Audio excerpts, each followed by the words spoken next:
उफ उफ, कितनी जोरों की सुसु आई है। अगर जरा भी देर हुई तो यहीं निकल जाएगी। घर पहुंचने में तो अभी टाइम लगेगा। ऐसा करती हूँ, यहीं पार्क में बने इस पेड़ के पीछे ही बैठ जाती हूँ। गर्मी दोपहरी का टाइम है, सभी अपने अपने घरों में अभी सो रहे होंगे।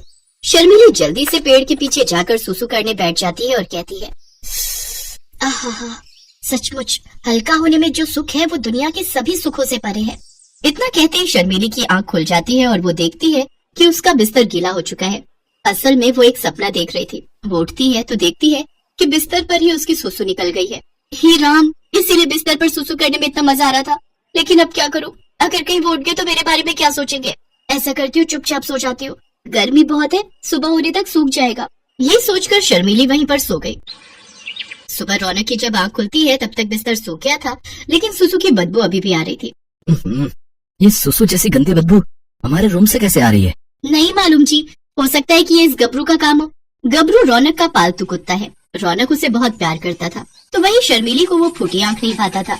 वो अपना हर गुनाह गबरू के मत्थे मर देती थी और आज भी उसने बिल्कुल वैसा ही किया।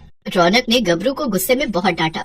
गबरू, आजकल बड़ा ही शैतान हो गया तू। पहले तो कभी तू ऐसा नहीं करता था। अरे जब तुझे घुमाने के लिए बाहर ले जाता हूँ तो अपना ये सब काम वही निपटा लिया करना।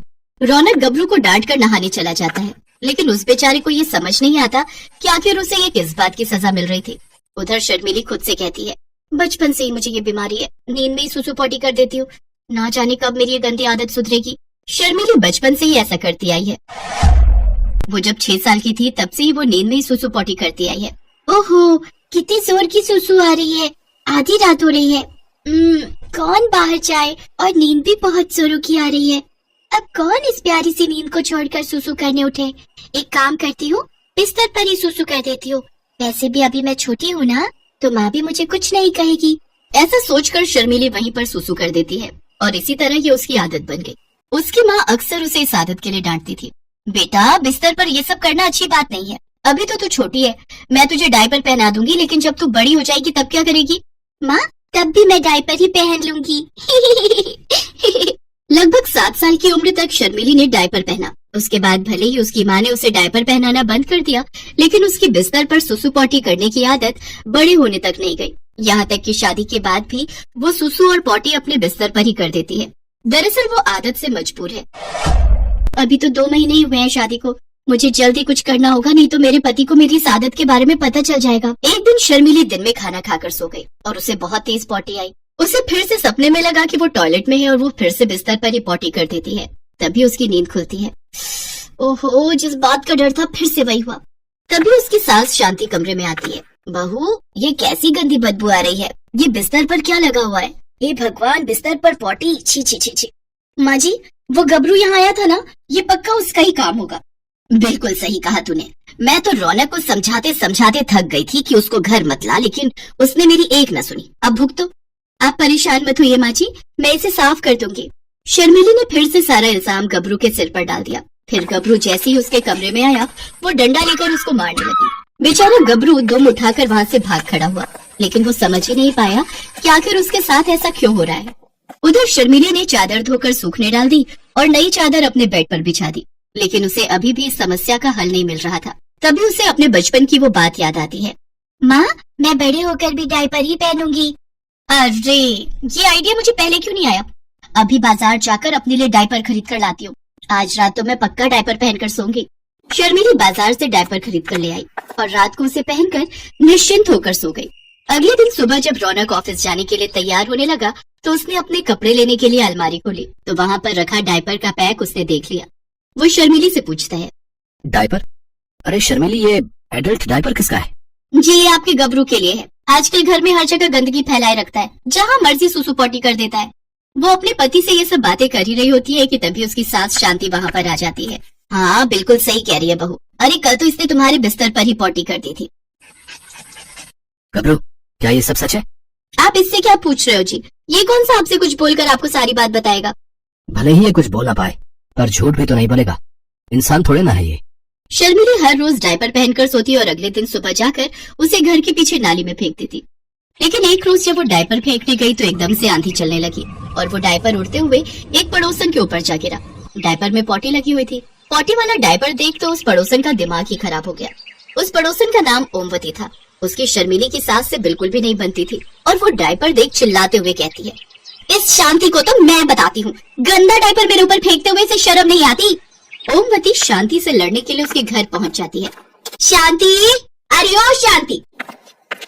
क्या हुआ ओमवती, क्यों चिल्ला रही है?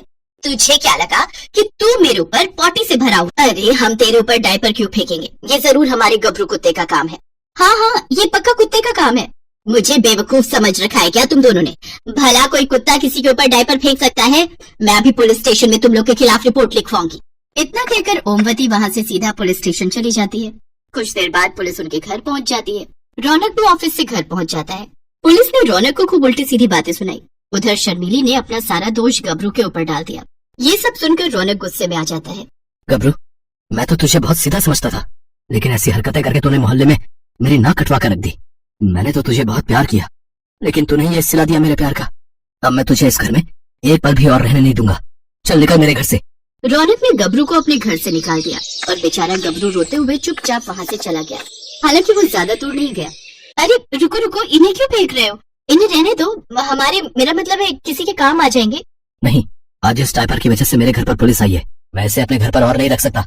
रौनक ने वो सारे डायपर उठाकर फेंक दिए। उस रात शर्मिली टेंशन के मारे बिल्कुल भी नहीं सो पाई और वो सारी रात भर जागती रही। ऐसे ही 2-3 दिन तक तो शर्मिली सोई नहीं, लेकिन फिर एक रात उसकी आंख लग गई और आंख लगते ही जिस बात का डर था वही हुआ। उसने बिस्तर पर सुसु और पॉटी एक साथ कर दी। अगले दिन जब रौनक उठा तो उसने जो देखा तो वो देखकर हैरान रह गया। ये क्या? अब तो गबरू भी आ रही है, तो फिर ये सब किसने किया? शर्मिली अब और झूठ ना बोल सकी और रोते हुए उसने सारा सच रौनक के सामने बोल दिया। मुझे माफ कर दीजिए जी, मुझसे गलती हो गई। मुझे बचपन से ये रोग है। इसका मतलब ये सब तुम कर रही थी और डायपर भी इसीलिए खरीदा था और सारा का सारा इल्जाम मेरे गबरू पर डाल देती थी। मुझसे गलती हो गई जी, मुझे माफ कर दीजिए। अभी तो मैं अपने गबरू को ढूंढने जा रहा हूँ, तुमसे तो मैं आकर निपटता हूँ। रौनक पागलों की तरह गबरू को सड़क पर चलते हुए ढूंढ रहा था कि तभी पीछे से एक तेज रफ्तार कार आई। वो रौनक को टक्कर मारने ही वाली थी कि गबरू ने रौनक को जोर से धक्का दे दिया।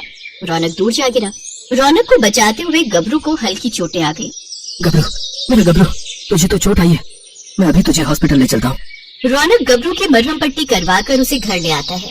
देखा शर्मिली, आज तुम्हारे झूठ की वजह से मेरे गबरू को चोट आ गई। आज मेरी जान बचाकर उसने अपनी जान की बाजी लगा दी। मुझसे गलती हो गई जी, अगर मैं अपनी बीमारी आपसे नहीं छुपाती तो आज ये सब नहीं होता। कोई बात नहीं शर्मिली, हम तुम्हें डॉक्टर के पास ले जाएंगे और तुम्हारा इलाज करवाएंगे। हाँ बहू, तुमने अपनी गलती स्वीकार कर ली, ये बड़ी बात है।